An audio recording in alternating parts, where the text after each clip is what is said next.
Hey, I'm Lurpus. I played Counter-Strike for a living for 8 years. I've been on the desk for some of the biggest events for 5 years. I know nothing about Counter-Strike, but then again, neither does Thorin. Welcome to his YouTube channel. For a long time in Counter-Strike, single elimination was the main format for the playoffs, and therefore there was not really much of a discussion to have about the format of the finals. It was basically just, is it going to be best of three, or later, do we have best of fives? That mainly started around 2015 that we started to do the best of fives.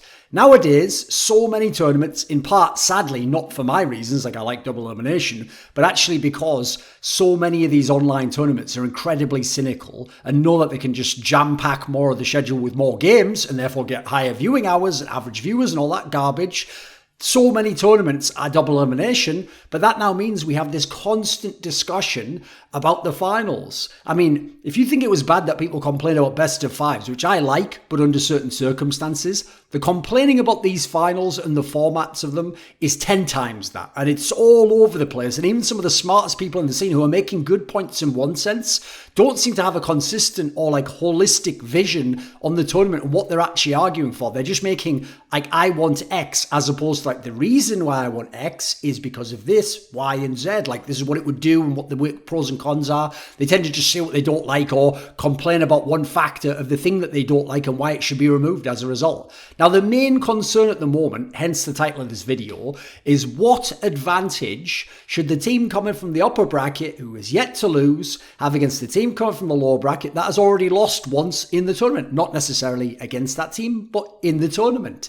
So the big issues essentially, and what we're going to discuss, are should they have a map advantage? That often happens because it makes the tournament shorter. It's an obvious advantage. Like, it means it's better to be the team from the upper bracket. The discussion tends to move from that because people tend not to like that much, except for people involved like TOs and broadcasters who want scheduling to be easier. People who are fans tend to want to go, yeah, but a map advantage is too much. And how is the team in the lower bracket? Or if I'm a fan of the lower bracket team, what chance do we have to win? So they tend to shift the discussion to, well, what about some sort of a veto advantage, which has been the classic way to do it. And so let's talk about some of this, because my big issue before we get into the particular is when you're talking about this kind of aspect, what you're supposed to do is not just talk about the specifics of it, outline what the principles behind your format choices or preferences are. It's one thing that people already aren't considering possibilities outside of the current equation of what we do. They're just thinking it's like a menu of A, B, and C, and they're picking between them, and that's all that exists. People are basically trapped in the current format. Like, for example, when we talk about best of five finals, for example, when do you ever hear people bring up the idea that it could be spread over multiple days? Like, the first day could be 2 maps, so it can never end on one day. The second day, now if you're down 0-2, you've got overnight to think about it, adapt. Like, see what I mean? No one even suggests that for you. And yet you could design an event like that. I could design an event like that if I wanted. The point is, even cynics and critics of the current system tend to have a very limited understanding of this, maybe because they don't have as much experience in esports or with traditional sports formats. Like, I consider myself a connoisseur of formats. For example, if people don't know this, Counter-Strike began at the majors at the beginning of the franchise in 2000 with double elimination. CPLs in the USA, when you had the big majors, they would, I mean, some of the initial ones were I think single elim, but so generally those were double elim tournaments. World Cyber Games began as double elim tournaments. Admittedly, they were best of one tournaments and they had a normal bracket reset. Don't worry about that terminology. We'll get to that later. They then became the majors single elimination in terms of the other ones in the World Cyber Games, and most famously ESWC always ran on single elimination. There were no best of fives back then. Everything was a best of three. So when it comes to picking a format, this is a very key aspect I want to talk about here. It will affect who wins and how. Now, that doesn't mean it will automatically choose who wins. It will affect who wins. It will increase certain teams' chances. It will decrease other teams' chances based on nothing they do inside the server. So the question is not only who do we want to affect, but how do we want to affect them? So essentially, let's rephrase that. When we pick a tournament format, what we're saying is, what are we trying to select for? What are we going to reward and what are we going to punish? I mean, in the modern day, there's also another consideration, which is there's a spectrum of entertainment on the extreme end, and you can think of like WWE, obviously just pick the fights they want and the champion they want and the matchup they want so they can get exactly the TV audience they want and get the most views. The storyline is the king over the sport, right? Because it's not a real sport in that sense, at least not their version. Obviously, competitive wrestling is. It's a fantastic sport.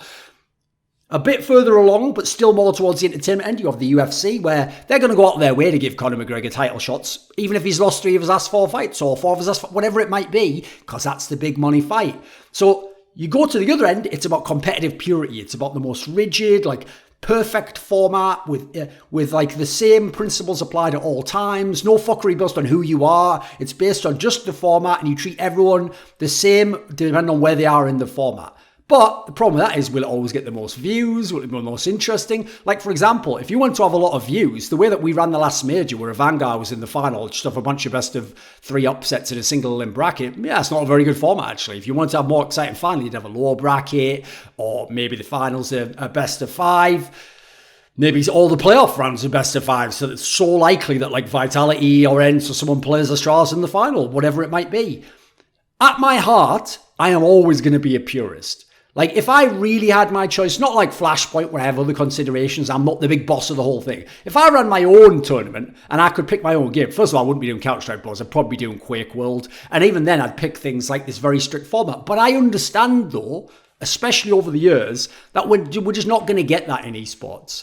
I mean, most others, remember, are still pushing really hard the notion that CS and esports in general has to grow. It has to get bigger. I would even say mindlessly so in many cases, but whatever, that's by the by, and that's not what this video is about. So I understand that to convince these people, or to make something that they just won't whinge about endlessly, whether they're right or have a point or not, you have to make some concessions in terms of practical aspects. Similarly, for TOs that are losing money and at the moment don't get the monetization they need, there's a financial strain on Counter-Strike right now. It's not as simple as just designing my perfect format and telling everyone to deal with it, just play in that format. So you also, and this is a final key point before we get into the specifics, when you argue a format, you're talking about a concept, a premise, certain conceits that are built into it. You have to stop arguing the general of the format, how it would be applied in all cases, by using just only the specific cases you don't like. You're arguing using the particular when it's the general, right? When we're talking about the general, we're talking about on average, we're talking about all scenarios. What you're doing there is taking an outlier case. That's quite rare. So, for example, in best of 5, like, oh, but a best of 5 can last like 7 hours. How many best of 5s do you see that go all 5 maps? Oh, but then a best of 5 could just be everyone wins their map and then just goes to a 5th map. How often does that even happen? Exactly. Like, people are taking outlier fringe cases and making it like that's the norm. Then they go the other way, well, that should be a 3-0. Well, I thought you were complaining about how long it takes and the rest of it. Like, see what I mean? These people, they have no leg to stand on because they attack your point, but then when you turn around and go, right, I'll defend my point and now I'll attack your point, it's like you kick their point and it's a wooden stool. It just goes out from under them. They had nothing to stand on the whole time. They just, by putting pressure on you, by arguing your point, made it seem like you were the one who didn't have a point. Instead, ask them to make their case. Ask them Socratic questions that see what their scenario is. So now let's talk about actual examples here and get into the nitty gritty. So traditional double elimination goes like this. You just have the straight bracket, and then when you drop down and you win the lower bracket and you go to the final, you have what's called a bracket reset if you win the first match.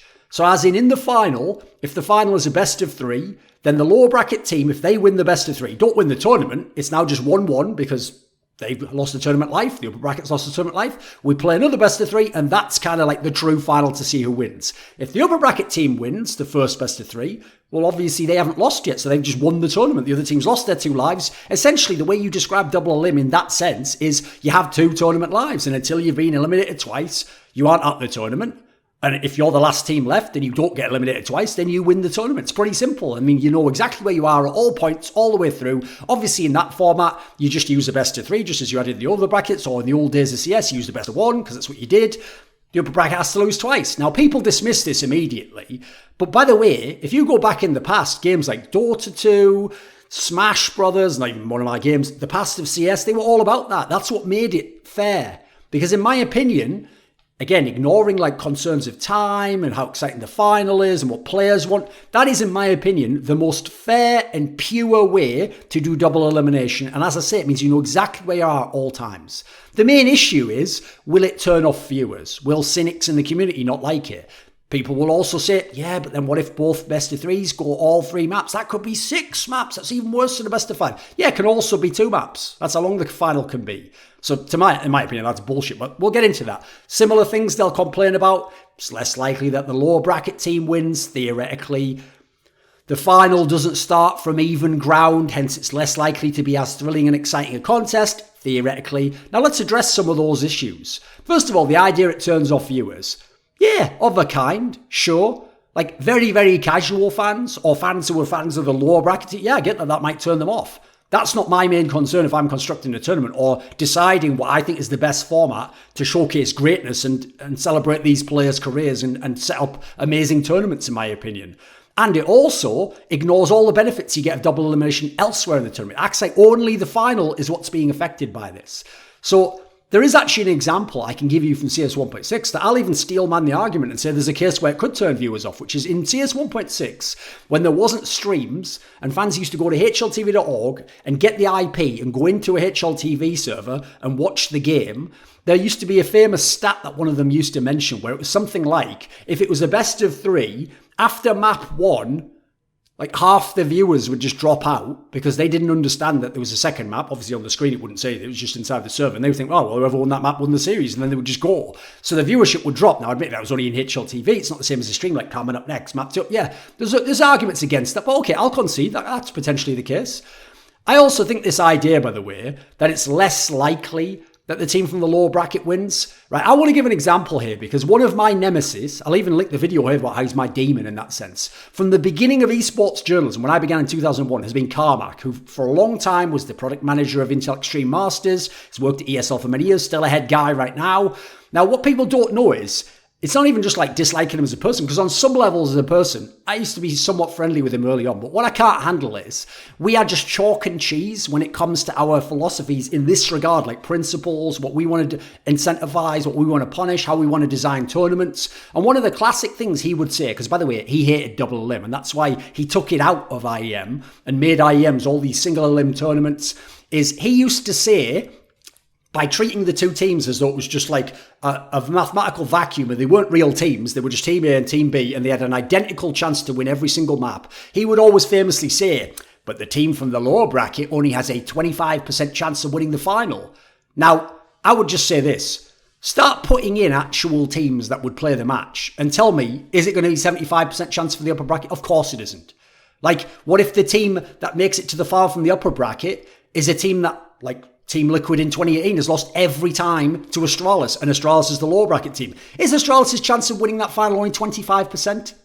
Doesn't seem reasonable, does it? In fact, that's not even how probability works. Like, he's using, like, in that scenario, he's actually not understanding that that's, maybe he has a point if everyone's of equal skill and all the rest of it, but like, he's actually missing a larger point about that there. I mean, I even think, similarly, let's add that up, similar scenario. What if the lower bracket team didn't even play the upper bracket team yet? Like, a great example of where that would be awesome, in my opinion, is Team Liquid versus Astralis 2018. Imagine in the upper bracket semi-finals, you had Team Liquid against, let's pick FaZe Clan, because they were one of the top teams. And in the other upper bracket semi, you have Astralis against Na'Vi. A classic matchup, right? Now let's imagine Team Liquid beats FaZe. Yeah, that would happen quite commonly. And you know what? Na'Vi, one of the few teams who could beat the classic Astralis, they beat Astralis. And so the upper bracket final, Team Liquid against Na'Vi. Now, if you remember 2018, that always went Team Liquid's there. So Team Liquid is in the final. And you know what? FaZe Clan, Na'Vi, if you give them enough opportunities, Astralis is going to beat these teams. So let's imagine Astralis makes it to the final. And now they have to win the bracket reset, or Team Liquid has to win one best of 3. Now, in light of the fact, in normal best of 5 single elim, Team Liquid won 0 times, talking about in 2018 here, wouldn't it be even more epic of final in that context? Listen, that's not all scenarios. I'm just giving you an example of where it's not the case that would make a boring final. I actually think when Astralis then wins, which they might have done in 2018, that would just show even more greatness from them. That would be incredible. But even more psychologically damaging in Team Liquid. But why the fuck do I care about that? I'm not here to predict Team Liquid's fragile mental state or egos. I'm here to celebrate greatness and watch amazing matches. Now, listen, yes, the lower bracket team loses the tournament life. So why would it be equal treatment for them? Or why would they be barely disadvantaged when they're in the fight? They lost the match. The other team didn't. In fact, one of my issues with TI is that TI just went the way of entertainment instead of like proper bracket draw, in my opinion. TI, if you remember TI 3, one of the most epic finals ever, Alliance versus Na'Vi, it was a really epic game. But you know what? I enjoyed the match, but I'm so glad Alliance came back and won that last game.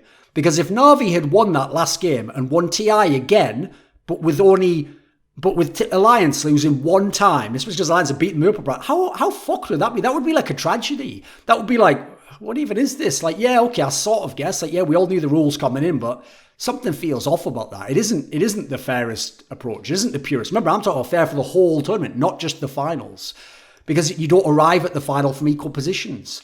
So you're still at an advantage if you don't have any final advantage, because yeah, you know what, you don't have to play as many games in the lower bracket. Often in the lower bracket you have to like double up games, or play 2 games in one day, or play games day after day after day. Maybe you get a day off, you get to watch those games, you play less game in the upper bracket, you might not give away as much. There's advantages there, but they're a little bit more subtle. They're not as direct, and they won't always impact as often as maybe you think. And by the way, before anyone brings this up, because a classic thing people would complain about in this setting of like you just have one final, that I'm not arguing, is like, yeah, but then what if the head-to-head was off? Like, what if I beat you 2-0 in the upper bracket, and then in the final, you know, you beat me 2-1, like you win the tournament, but wasn't I 3-2 against you in maps? The reason why that is a terrible argument, and actually is embarrassing to make, is because the person making the argument hasn't considered that has always been an inherent aspect of any double elim tournament. It can happen in a group stage that's GSL. Remember, that's double elim. You can win the first match 2-0, and then we play in the decider match for the second spot to get out of the group, and I win 2-1. There we go. You were 3-2 up on maps. Do we play an extra series because I've won a series? No, we don't. Because at that point, head-to-head has nothing to do with it. It's what phase of the tournament you are and what tournament lives you have. That's the system we're playing. We're not playing you have to beat everyone in the tournament more than they beat you. That's nonsense. I mean, by that logic, by the way, what if... pick a team at random. Like, what if Team Liquid had gone on to win the major? Let's imagine at this last major, Team Liquid beats Astralis, they beat NRG, they go to the final, and then Vanguard was obviously a shock. So let's say Vanguard doesn't make the final. They lose to Renegades. Team Liquid beats Renegades, they win the tournament, they're lifting the trophy, and then a fan goes, but didn't Vanguard beat you in a best of one in the Swiss system? They are 1-0 over Team Liquid. How could Team Liquid be the champion? You can understand there, you'd look at him and go, what the fuck are you talking? Like, it's nonsense, isn't it? But that's what everyone talks about. And the reason why you've got to stay away from that head-to-head thinking is because the solution to the head-to-head thinking is a nightmare. It is what MLG did in the early 2010s in their StarCraft tournaments. I think it came from Call of Duty or something, called Extended Series, which is, say we both meet in the lower bracket final, and I never played you in the tournament, right? It's a normal best of 5, best of 3. But say you did play me in the upper bracket, and you beat me 2-0, we start this match in the lower bracket with you up 2-0, and it becomes like a best of 5, and I have to win like all 3 maps in a row. I think that's actually one of the wackest formats ever. I actually never understood how anyone thought that was good, and I thought the actual outcome that it produced was garbage, and it ruined a lot of great storylines at those tournaments with the Nadas, the Boxers of the world that were playing this dog shit format, in my opinion. Similarly, saying, but the final doesn't start from an even ground. Yeah, because it isn't even. It's not an even place in the tournament. One team hasn't lost the tournament life. They haven't come through different equal paths. Like, we're actually trying to give an advantage to the upper bracket. So by definition, we're not trying to make it even. The question is just how even and how much consideration are we going to give it to make it a little bit more even, in the sense that if it's more even, maybe it'll be a more thrilling match. Again, like I said, depends on how the teams are matched up and who the teams are. But okay, as a general principle, I will say I understand from a TO side, one of the big issues is timing and scheduling. You want to know roughly how long your match might last, and you want to know when the match will start and when it might end, etc. So as a result, the idea that you could play 2 maps or up to 6, yeah, that's an issue for you. And you're also going to have a break probably between the bracket reset to give people time to get food, to have a break, for people to do the analysis of the matches. So yeah, it's going to be even longer. And that is the most extreme example. Best of 5 can only be 5 maps, minimum 3. Like, it's easier to schedule. Best of 3 can only be 2, 3 or what, 2 or 3. So I will say as well, I understand that people are also going to say, well, if it could be 6 maps and then a break in between, that could get exhausting for the players, for the fans. We'll get to the exhausting angle later on, okay?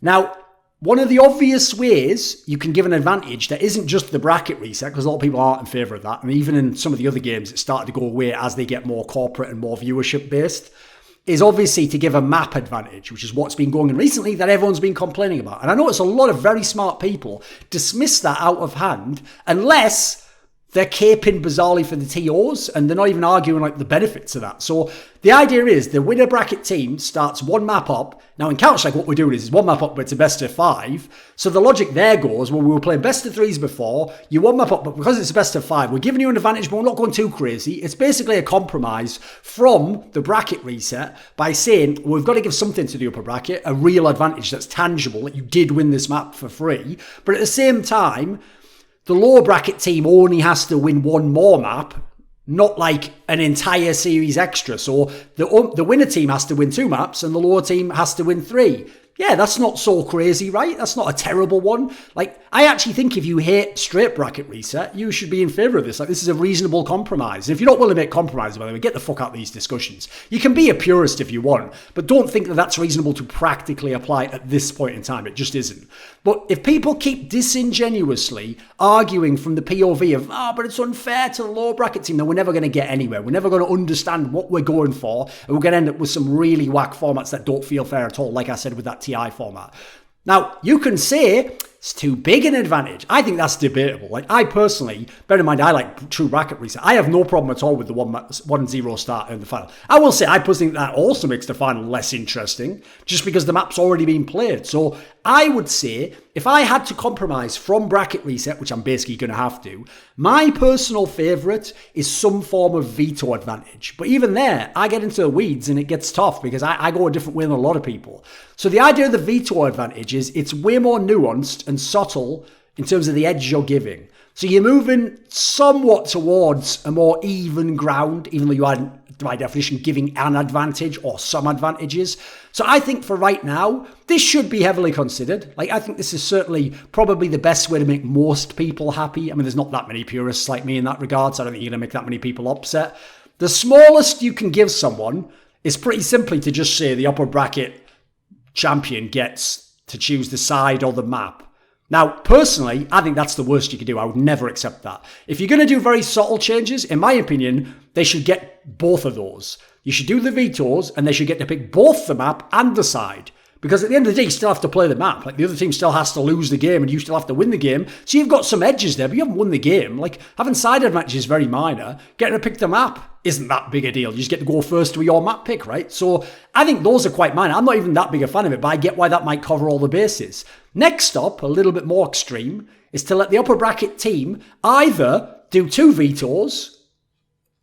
So essentially, they get all the vetoes and the other team get none. That's pretty extreme. I don't know if I'd go that way. Or the other way is maybe you let them pick the first 2 maps. What if we go that route, right? So it's still going to be a best of 5, but I get to load my 2 maps towards the beginning. As long as we don't start with a 1-0 advantage, you are still going to get to play at least one of your maps. And in theory, that way it's not going to be 5 maps as often because the bracket team will win more. See, you get an advantage there, but it still has to be played out, which is one factor I like. Okay, I'm not against that entirely. Personally, though, if I can't do 1 map advantage, which I get does sort of spoil the final, but I think just makes it fair in terms of the advantage, here's what I would pick. And this is the most unpopular opinion I've seen among all the other experts. But then again, I've never heard any of them argue it the way I'm arguing it now and go through all the nuance. I would like it that the upper bracket team, before the vetoes, can pick their first map. So that means, yes, shock horror, they can pick the other team's permaban if they want. Now, first of all, let's not get in a straw man. Some teams don't have a permaban. Some teams have 2 or 3 different maps that they ban. So that's not even the same disadvantage to the lower bracket team necessarily. Then, let's just consider, oh my God, you get to pick his permaban. Yeah, the other team lost a fucking series. I don't even get to lose twice. I can only lose this one time and then I'm out of the tournament. I can't still win. So why wouldn't I get a big advantage? Like, that seems entirely fair to me. Also, this isn't as big an advantage as getting the map outright where I just win. Like, 1-0 is like, forget picking the map. You just get given the map win, whether you're good or not. Like, you might be terrible against this other team, but you get given a map. I don't see how that's personally overall that fair in comparison to say, it's unfair to let this guy pick his map and then still have to win it. Then let's add in the lower bracket team can still win that map. It still has to be played out. Like, if I go back to the Team Liquid Astralis 2018 example, right? Astralis is in the lower bracket, Team Liquid's in the final, but you know what? Team Liquid can now pick Cash or Train. Hey, this is going to be even more epic if Astralis wins, right? And if Astralis doesn't, well, then Astralis is the best team ever. They better win that fucking upper bracket and face Team Liquid directly in the upper bracket, right? You see what I'm incentivizing? You see what I'm punishing? I think this is a very coherent philosophy. It's silly to pretend as well, and I won't hear strawman arguments like this. Like, you will always just pick the other guy's permanent ban. It's like that nonsense of like, well, I'll just win my map and you'll win your map in the best of 5. What if we have fucking shared over maps? What if my 4th best map, which is your best map, I'm just better than you won? Like, there's such a nonsense argument. So it's silly to pretend you'll always pick the permaban. Like, how about if I don't play Vertigo, either that's my perma or it's my 5th or 6th best map, and it's your permaban and you're the better team? Am I going to gamble going on Vertigo if I could pick a map in the middle of the pool that's my best? I think people are strawmanning that way too much by only looking at the particulars they don't like and not looking at the fact that you have to have a coherent philosophy. I'll give you another angle.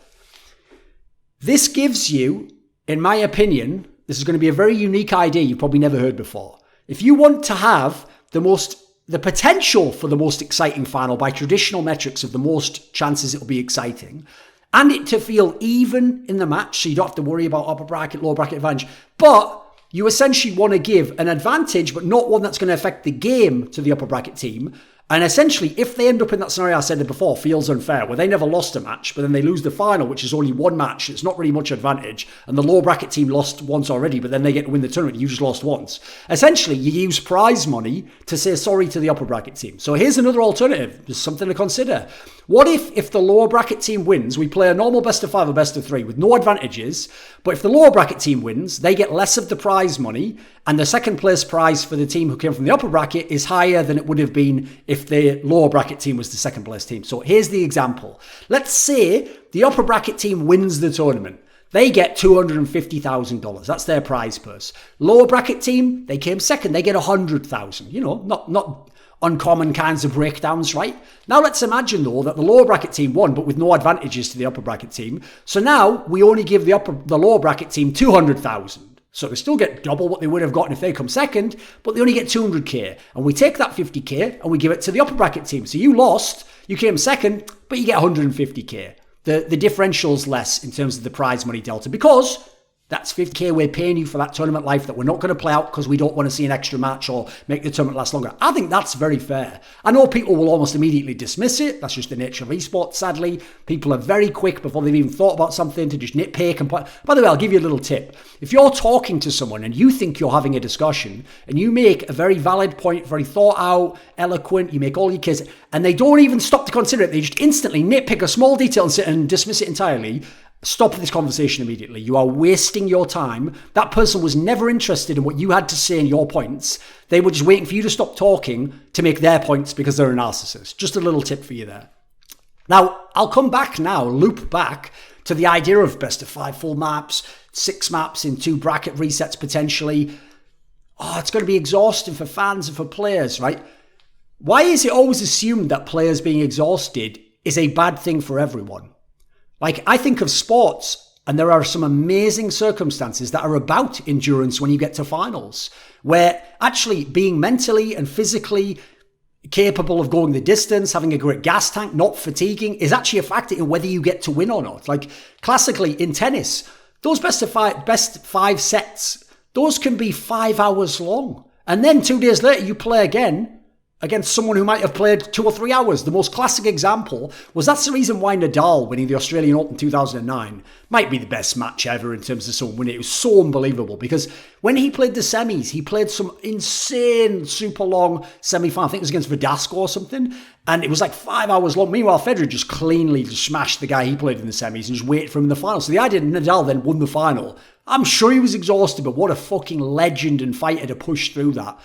UFC title fights. If you followed the UFC, you'll understand there are very few, close to none, in terms of UFC fighters, who can keep up their max pace for 5 straight rounds and not in some level gas or coast, or at some point in time, even Conor McGregor did this against Nate Diaz, have to be like, fuck, my pace meant I had to put him away in the first 3 rounds. Now I'm flagging. Now this guy paced himself a little bit, did the old Ali, rolled with the punches. Now he's coming back strong at the end. That's a real component. It's one of the reasons why I thought a very shrewd point that Chael Sonnen, my boy, made back in the day was when people used to complain that George St. Pierre, GSP, probably the GOAT of fucking MMA. I wouldn't mind if someone said that. Kind of the Astralis of it.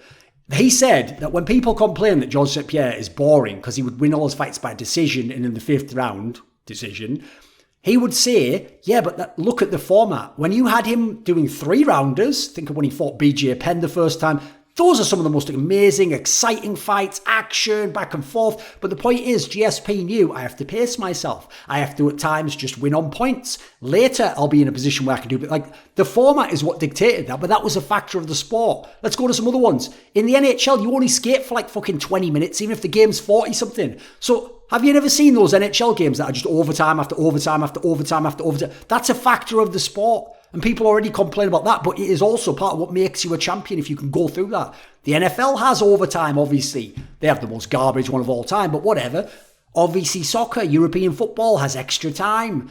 These are all real things. And if you think you aren't tired in a final when you get to extra time, you're fucking mind. It's part of the sport is the point. So in my opinion, exhaustion is an entirely legitimate part of sports and arguably esports. Mental exhaustion in terms of esports. Like, if you're the lower bracket team, yeah, you already are getting exhausted. You might sometimes play 2 games in a day. You might have to play day after day after day. You might have to play a late game and a midday game the next day. That already happens. It's the reason why they call those 4th and 5th rounds in the UFC or MMA the championship rounds. Because it's about, once you get to that point, it's about, are you a champion? Do you have the gas tank? Can you hold off? Anyone can have a good 1 or 2 rounds. Can you still be good in the 4th and 5th round? That's what's going to prove if you're the champion, right? So this is just a preference issue. If you don't want them to be exhausted at all, you just want the highest quality match ever, yeah, that's one way of arguing it. I can see legitimate explanations for that. I personally don't mind this at all. And in my opinion, I'm generally not. They can make points and be part of the discussion, but I don't like just giving the players control of the format and just letting them have their preference. A lot of them don't know what the fuck they're talking about and will just selfishly choose, sometimes at the detriment of what happens to the fans and other aspects. Like, I've seen players just say, fuck it, let's just split the money and not even play a final at a LAN. Like, oh, that's cool for the fans, is it? But the players chose it. Exactly, that can't be the only reason to do it. So the key thing, as I pointed out, is we're talking now about your principles and your selection criteria. These are all factors that go into if you like double a limb. You don't just have one chance at it. You don't just win this one series or lose it and you're out the whole tournament. The upper bracket is less impactful in the sense of if it had been single limb, it was everything. Now it's not everything, but it still determines your advantages and where you are in the tournament. But now you have a lower bracket, which can then error correct for weird things that happened early in the tournament that made those 2 teams play, or you can have an epic run. So I've always personally hated the fact that people don't consider this approach when they're doing the normal format. So in all those old tournaments that had best of ones in group stages, we were letting one fluke best of one fuck up the whole playoff bracket. And what's our favourite part? What's the most important part of the tournament? Playoff bracket. So we're letting all the best of threes in the final be fucked because of one weird best of one. I've always thought that was a terrible approach and that people didn't think it through at all, but they just decided it was fair. I mean, this is the reason why the other extreme of that is what I used to love that the MSL did back in StarCraft Brood War, which is, listen, it's extreme and a lot of you aren't going to like it, but if you made it to the quarterfinals, they reseeded by world ranking. So if you were number 1 and number 2, it doesn't matter what happens in the group. If you both get to the round of 8, you both go on other sides of the bracket. And that's why, famously, Flash and Jaedong in 2010 met in 3 straight MSL finals, no matter what happened elsewhere in the tournament, because they were number 1 and number 2, and it was epic. It was fucking amazing. So the reward in double a limb is heavily skewed to being the upper bracket team because you haven't lost yet. The team that's lower bracket gets punished because they've lost. In my opinion, double a limb does sacrifice some aspects of the final being the most exciting possible. Spoiler, so does single limb. Sometimes he's shit because of some of the reasons I've just pointed out. But it sacrifices some aspects of the final in exchange for almost guaranteeing that in getting more matches, more matchups, chances for adaptation, all the rest of it, you might get better lower bracket games. And therefore, what you lose in one match in the final, you gain in 3, 4, 5, 6, 7, maybe tons of different games and storylines and all the rest of it. Especially when you consider the lower bracket can be error correcting, like I said, for things that happened earlier in the tournament. Because in the lower bracket, typically every 2 bracket rounds, you flip where you drop down. So you play a different variety of teams, and if you have a rematch, it's at a key point in the tournament. There are more matches between the best teams, and in the most important phase of the tournament, the playoffs, A lot of finals are shit anyway, no matter what format you use, so I don't mind giving that up. It's also, if you want exciting finals, it's more likely you get the two best teams in the final if you have a lower bracket. Inherently is going to make for better finals, in my opinion, on average. Like, the Dota 2 example is a classic one. I often give this.